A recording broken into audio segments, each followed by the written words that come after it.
Brazil কিভাবে ফিরে আসতে পারে? কোপার প্রথম ম্যাচে কোস্টারিকার 5-3 লো ডিফেন্সিভ ব্লকের এগেনস্টে ব্রাজিল কিছুটা স্ট্রাগল করেছিল। যদিও তাদের এই স্ট্রাগলিংটা তাদের নিজেদের কারণেই বেশি ছিল। কোস্টারিকার কারণে নয়, বরং তাদের নিজেদের কারণেই তারা আসলে কিছুটা স্ট্রাগল করেছে।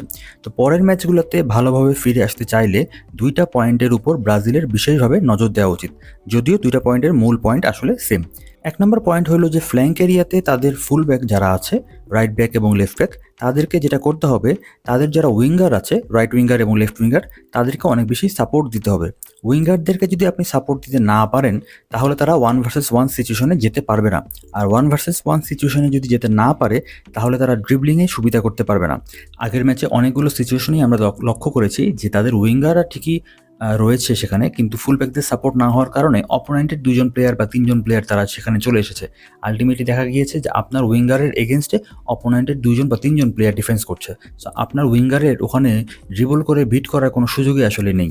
এই জিনিসটা আপনাকে ওভারকাম করতে চাইলে অবশ্যই আপনার ফুল ব্যাকদের সাপোর্ট প্রয়োজন হবে। সো রাফিনহাকে সাপোর্ট দেওয়ার জন্য রাইট ব্যাকে যদি দানিলো থাকে, তাকে ইদার ওভারল্যাপ অথবা আন্ডারল্যাপ করে অপোনেন্টের একটা প্লেয়ারকে সরাই ফেলতে হবে।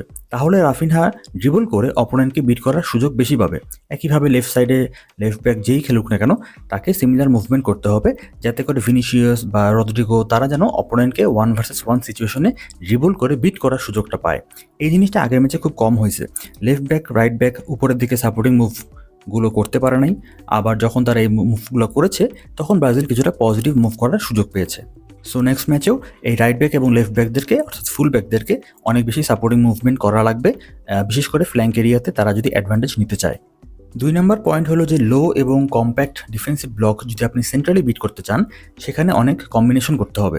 আর কম্বিনেশন করতে চাইলে সেখানেও কিন্তু মুভমেন্ট লাগবে। প্রথম ম্যাচে যখন আমরা দেখেছি যে তারা খুব একটা মুভমেন্ট করছিল না, তখন কিন্তু তারা খুব বেশি কম্বিনেশনও করতে পারেনি। আবার যখন তারা একটা পর্যায়ে গিয়ে অনেক বেশি মুভমেন্ট করেছে, ঠিক সেই মোমেন্টগুলোতে তারা কিন্তু অনেক ভালো ভালো কম্বিনেশনও করতে পেরেছে।